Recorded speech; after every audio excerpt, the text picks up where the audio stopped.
I do recommend all of you to see it. Today I really want to share those 5 inputs from the interaction Grindhouse. of this type of character that was I'm having the featured in Fiesta this plate documentary. fried chicken. Because ladies, truly, They this ran out could of have red been rice, so prevented. Now, a little disclaimer. they ran out of red rice, so I'm having white rice with finideni, short ribs, and there's beef kelaguen, and there's the tortillas, and what I want is a cucumber. Yep. And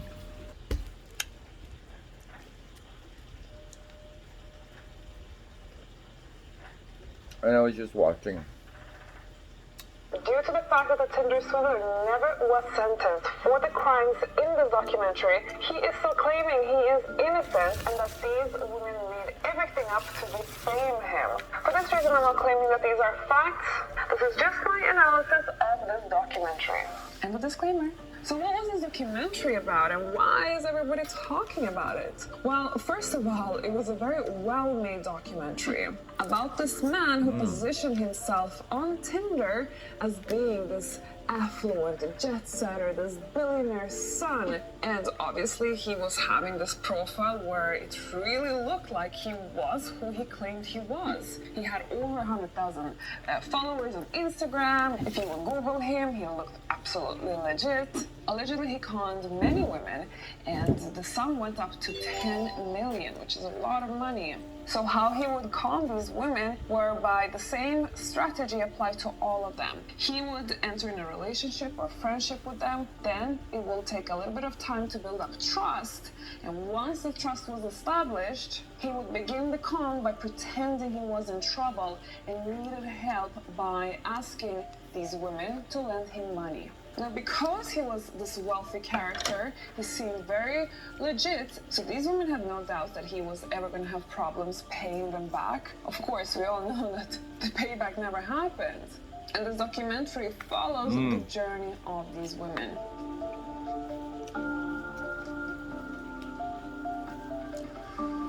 So that is the background, ladies, but I want to jump straight into what those warning signs are, because I don't want any of you to ever end up in a situation like this. And unfortunately, it's easily done when we don't have the education or the life experience, or maybe when we just believe in the best in everyone and think that these things only happen in movies. However, it's not true. This can happen to anyone, especially now with online dating. We don't know who we're dealing with. So here are the 5 warning signs.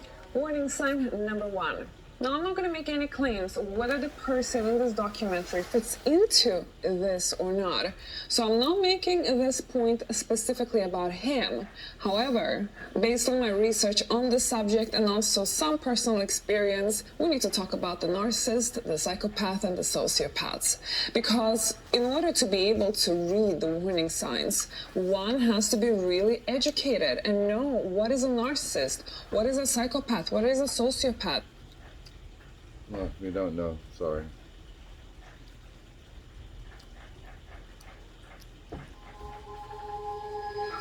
Woman falls from 33,000 feet after a jet explosion. Oh, I shouldn't be watching crap like that.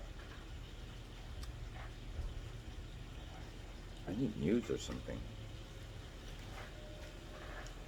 Short ribs. Bread should be bread. What does that mean? What eating processed flour, vegetables, seed, oils really does to you? What? Well, hi everybody, it's Dr. Jim Nadas again from Cardiovascular Interventions, and this is an introduction to a 3-part series that I've made on shopping and choices that you make when you go out shopping over this holiday season. And of course, the whole emphasis here is to buy real food. And my emphasis is always to eliminate sugar, artificial ingredients, all processed foods, all processed vegetable seed oils, and buy foods that are in their natural state, full of fiber. So I hope you enjoy this. It's in a 3-part series. And if you need more information, I've put lots of links at the bottom of this video. And I hope you enjoy it and have a good, healthy shopping season. Thank you.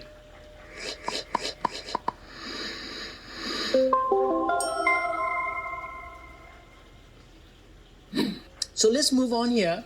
I have some bread. Now, bread is a processed food. I know. The flour is so refined that it's literally when you put that piece of toast or bread in your mouth, your sugar is already going up. It's not whole wheat. It's not whole grain. And because they've processed it so much, they have to re-add all the ingredients in here. So it says that it's got malted barley flour, niacin, iron, thiamine, mononitrate, riboflavin, folic acid, honey, wheat gluten, sugar, wheat bran, soybean oil, wheat flour, salt, soy flour, calcium sulfate, monoglycerides, enzymes, monocalcium phosphate, soy lecithin, thiamine, reduced iron, thiamine mononitrate as well, folic acid, and calcium carbonate. I think that was about 25 ingredients. Bread should be bread. It should be simple. It should be made out of flour. It should be whole grain flour and water and a few other ingredients. That's it. This is way too many other ingredients. Glycemic index is way too high. So my advice to most people, if you want to be healthy, is avoid baked products if you are not healthy. Now, if you're perfectly healthy and everything's okay, your weight is perfect, all your parameters are okay, yes, you can have some toast, you can have some cookies once in a while.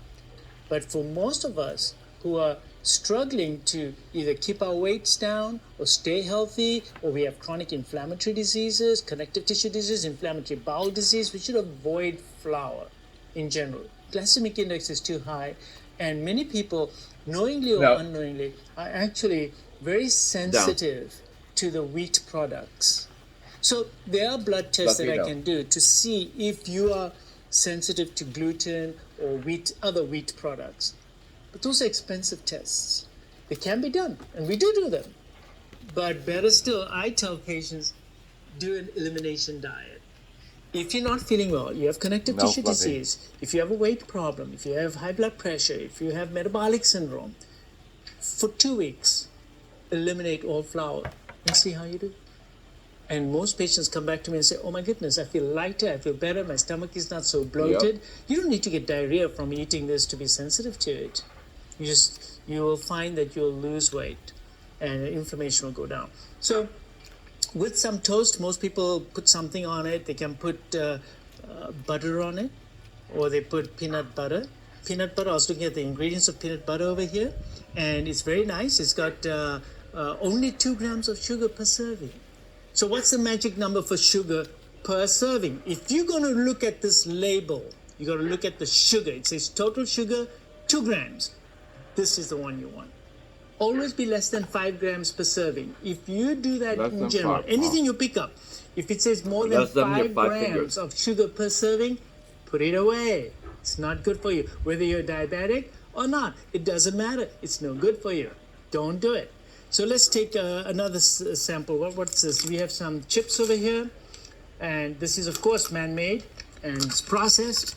And it's got, look at the total fat content. These chips have 7 grams of total fat, of which only half a gram is saturated. So the rest is polyunsaturated. So what does that mean? More. Well, the old dictum was polyunsaturated fats are good for you, saturated fats are bad for you. You've been taught that. You've heard that for all these years. Well, the answer is wrong. No, it's the polyunsaturated fats, especially in the large amounts that we consume today, that are bad for you. See, polyunsaturated fats only came about on the scene at the turn of the century, especially with things like cottonseed oil, when they didn't know what to do with all those seeds, and they started extracting through industrial processes the oil. Then we started feeding that to the people. And what we've found now is that it actually causes inflammation in the body. Too much omega-6. The ratio of omega-6, which is pro-inflammatory, to omega-3 is way off the charts. If you look at the contents of our foods from just 50 years ago also. Polyunsaturated fats get into your line. It is prone to oxidation. Let's speed up. I'll bring this in because, so the bonds, chemical bonds that guy's talking too much. I mean, yeah, I gotta like it, but, oh.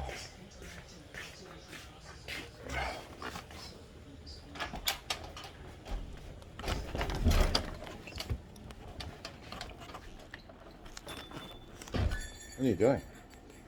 Oh, you're eating too? I would have eaten with you.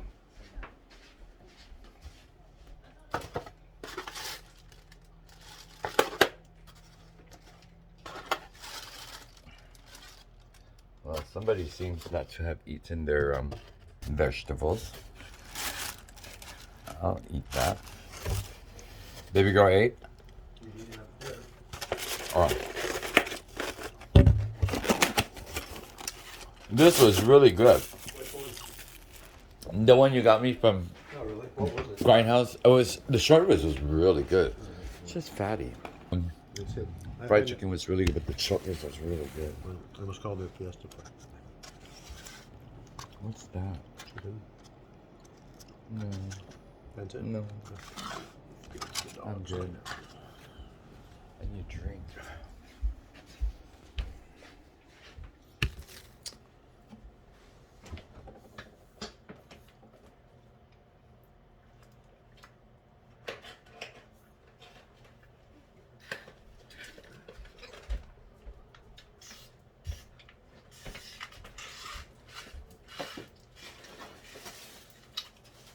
Oh my god, that's so good.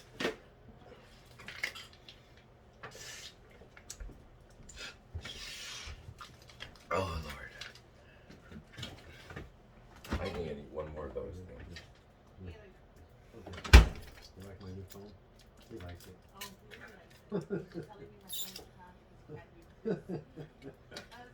He's a pain in the ass. And then he said, because they'll show me if you don't want to. Yeah, you can. Okay. Alright, peeps.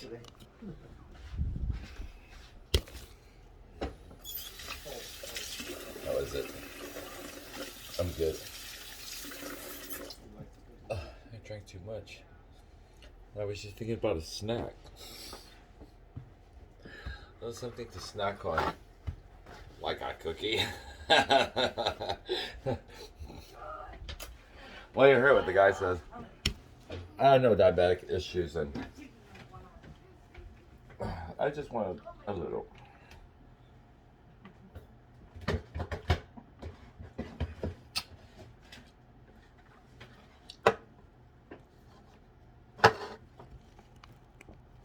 Of these cookies. I love these butter cookies. I need the one with the raisin. Oh my god, I must have ate it all. I'm sure I did. Yep. Oh no, there. Peeps. Mmm. Mmm.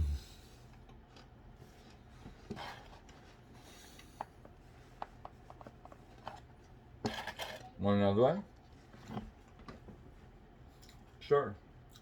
I'll eat it for you. Mmm. Like that? Like that? What about this one? You want this one? Okay.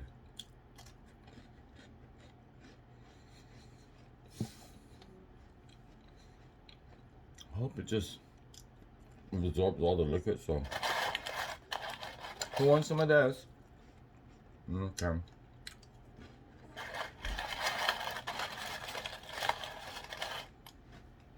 Last one, please. Anybody else?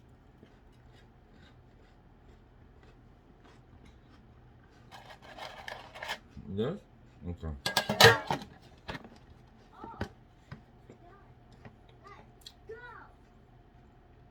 Here you go.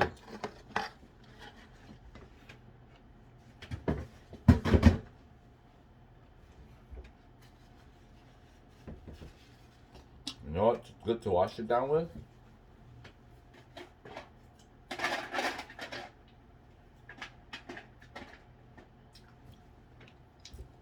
Two yellow gums. Or just gum. That way I can get all the cookies that stuck.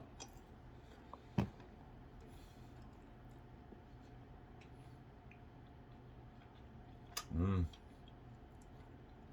Yeah. Good. I don't need a drink.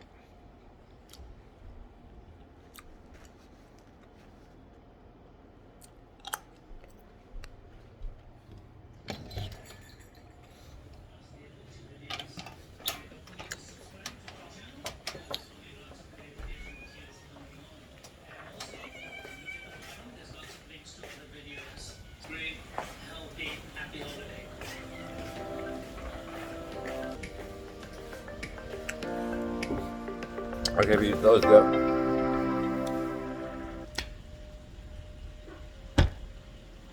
See you tomorrow. I mean, I don't know, but we'll see you tomorrow. Have a good evening. Hope I dream. Ibuprofen are common medicines that people take Catch my dream again in to the morning. reduce fever. See you guys.